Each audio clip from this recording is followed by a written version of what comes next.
സംഖ്യ 14 1 മുതൽ 45 വരെയുള്ള വാക്യങ്ങൾ. ജനം പരാതിപ്പെടുന്നു. രാത്രി മുഴുവൻ ജനം ഉറക്കെ നിലവിളിച്ചു. അവർ മോശയ്ക്കും അഹരോനുമെതിരായി പിറുപിറുത്തു. അവർ പറഞ്ഞു, ഈജിപ്തിൽ വെച്ച് ഞങ്ങൾ മരിച്ചിരുന്നെങ്കിൽ, മരുഭൂമിയിൽ വെച്ച് ഞങ്ങൾ മരിച്ചെങ്കിൽ, വാളിനിരയാകാൻ കർത്താവ് ഞങ്ങളെ ഈ ദേശത്തേക്ക് കൊണ്ടുവന്നതെന്തിന്? ഞങ്ങളുടെ ഭാര്യമാരും കുഞ്ഞുങ്ങളും ശത്രുക്കൾക്ക് ഇരയായി തീരുമല്ലോ. ഈജിപ്തിലേക്ക് തിരികെ പോകുന്നതല്ലേ നല്ലത്? അവർ പരസ്പരം പറഞ്ഞു, നമുക്കൊരു തലവനെ തിരഞ്ഞെടുത്ത് അവന്റെ കീഴിൽ ഈജിപ്തിലേക്ക് തിരികെ പോകാം. അപ്പോൾ മോശെ അഹരോനും അവിടെ നിന്ന് അവിടെ ഒന്നിച്ചു കൂടിയിരുന്ന ഇസ്രായേൽ ജനത്തിന്റെ മുമ്പിൽ കവിഴ്ന്നു വീണു. ദേശം ഒറ്റുനോക്കുവാൻ പോയവരിൽപ്പെട്ട നൂനിന്റെ മകൻ ജോഷയും യെഫുന്നിയുടെ മകൻ കലേബയും തങ്ങളുടെ വസ്ത്രം കീറി. അവർ ഇസ്രായേൽ സമൂഹത്തോട് പറഞ്ഞു, ഞങ്ങൾ ഒറ്റുനോക്കാൻ പോയ ദേശവും അതിവിശിഷ്ടമാണ്. കർത്താവ് നമ്മിൽ സംതൃപ്തനാകണമെങ്കിൽ അവിടെ നിന്ന് നമ്മെ അങ്ങോട്ട് നയിക്കുകയും തേനും പാലും ഒഴുകുന്ന ആ ദേശം നമുക്ക് തരികയും ചെയ്യും. നിങ്ങൾ കർത്താവോട് മറുതലിക്കരുത്. ആ ദേശത്തെ നിങ്ങളെ ഭയപ്പെടുകയും അരുത്. നിങ്ങൾ ജനങ്ങളെ ഭയപ്പെടുകയരുത്. അവർ നമുക്ക് ഇരയാണ്. ഇനി അവർക്ക് രക്ഷയില്ല. കർത്താവ് നമ്മുടെ കൂടെയാണ്. അവയെ ഭയപ്പെടേണ്ടതില്ല. എന്നാൽ ജോഷിന്റെയും കലാപിന്റെയും കല്ലെറിയണമെന്ന് സമൂഹം ഒറ്റ സ്വരത്തിൽ പറഞ്ഞു. അപ്പോൾ സമാധാന കൂടാരത്തിൽ കർത്താവിന്റെ മഹത്വം ഇസ്രായേലിന് പ്രത്യക്ഷമായി. മോശയുടെ മാധ്യസ്ഥ്യം. കർത്താവ് മോശയോട് അരുളിച്ചത്, ഈ ജനം എത്രത്തോളം എന്നെ പ്രകോപിക്കും?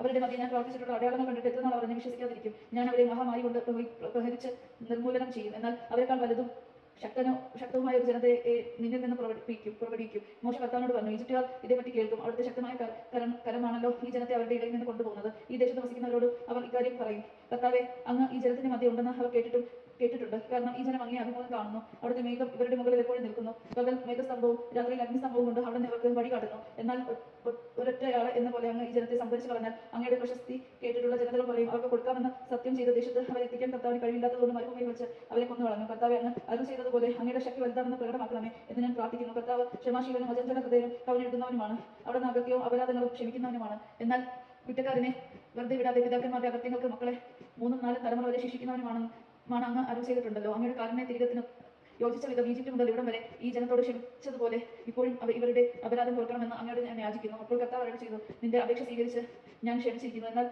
ഞാനാണ് ഭൂമി നിർമ്മിക്കുന്ന എന്റെ മഹത്വമാണ് കർത്താവായ ഞാൻ പറയുന്നു. എന്റെ മഹത്വം ഈജിപ്തിലും മരുഭൂമിയിലും വെച്ച് ഞാൻ ചെയ്ത അടയാളങ്ങളും കണ്ടിട്ടും എന്നെ 10 പ്രാവശ്യം പരീക്ഷിക്കുകയും എന്റെ സ്വരം അവഗണിക്കുകയും ചെയ്ത ഈ ജനത്തിൽ ആരും അവരുടെ പിതാക്കന്മാർക്ക് ഞാൻ വാഗ്ദാനം ചെയ്ത ദേശം കാണുകയില്ല. എന്നെ നിന്ദിച്ചവരാരും അത് കാണുകയില്ല. എന്നാൽ എന്റെ ദാസനായ കലാബിനെ അവൻ ഇട്ടുനോക്കിയ ദേശത്തേക്ക് ഞാൻ കൊണ്ടുപോകും. അവന്റെ സന്തതികൾ അത് കൈവശമാക്കും. എന്തെന്നാൽ അവനെ നയിച്ച ചൈതന്യം വ്യത്യസ്തമാണ്.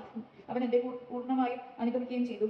താഴ്വരയിൽ അമേരിക്കാരും കാനാനിലും പാർത്തതുകൊണ്ട് നാളെ ചെങ്കടലിലേക്കുള്ള വഴിയുടെ മരുഭൂമിയിലേക്ക് പിന്തിരിയുക. കർത്താവ് മോശയോട് അഹരോനോട് അരുൾ ചെയ്തു, പരിപിഴച്ച ഈ സമൂഹം എത്രനാൾ എനിക്കെതിരെ പിറുപിറുക്കും? എനിക്കെതിരെ ഇസ്രായേൽ ജനം പിറുപിറുക്കുന്നത് ഞാൻ കേട്ടിരിക്കുന്നു. അവരോട് പറയുക, ജീവിക്കുന്നവനായി ഞാൻ ശബ്ദം ചെയ്യുന്നു. ഞാൻ കേൾക്കി നിങ്ങൾ പിറുപിറുത്തതുപോലെ ഞാൻ നിങ്ങളോട് ചെയ്യും. നിങ്ങളുടെ ശവങ്ങൾ ഈ മരുഭൂമിയിൽ വീഴും. നിങ്ങൾ 20 അതിലേറെ വയസ്സുള്ളവരിൽ എനിക്കെതിരായി പിറുപിറുത്ത ഒരാൾ പോലും നിങ്ങളെ പാർപ്പിക്കാമെന്ന് ഞാൻ വാഗ്ദാനം ചെയ്ത ദേശത്ത് പ്രവേശിക്കുകയില്ല.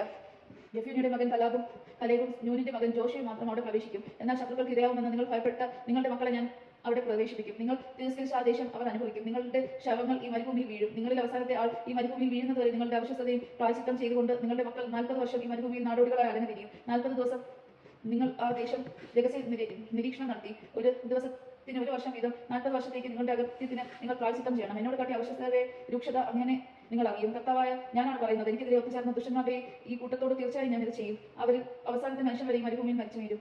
ദേശം ഒറ്റുനോക്കാൻ മോശയെ അയക്കുകയും മടങ്ങി വന്ന തെറ്റായ വാർത്ത പ്രചരിപ്പിച്ച് മോശയ്ക്കെതിരെ ജനം മുഴുവൻ പിറുപിറുക്കാൻ ഇടയാകുകയും ചെയ്തവർ മഹാമാരി ബാധിച്ച കർത്താവിന്റെ മുമ്പിൽ മരിച്ചു വീണു. ഒറ്റ നോക്കാൻ പോയവരിൽ നൂനിന്റെ മകനായ ജോഷയും യെഫുന്നിയുടെ മകൻ കലേബും മരിച്ചില്ല. മോശെ ഇക്കാര്യം ഇസ്രായേൽ ജനത്തോട് പറഞ്ഞു. അവനേറെ വിലപിച്ചു. പിറ്റേന്ന് അതിരാവിലെ എഴുന്നേറ്റ് അവൻ മലമുകളിലേക്ക് പോകാൻ ഒരുങ്ങി.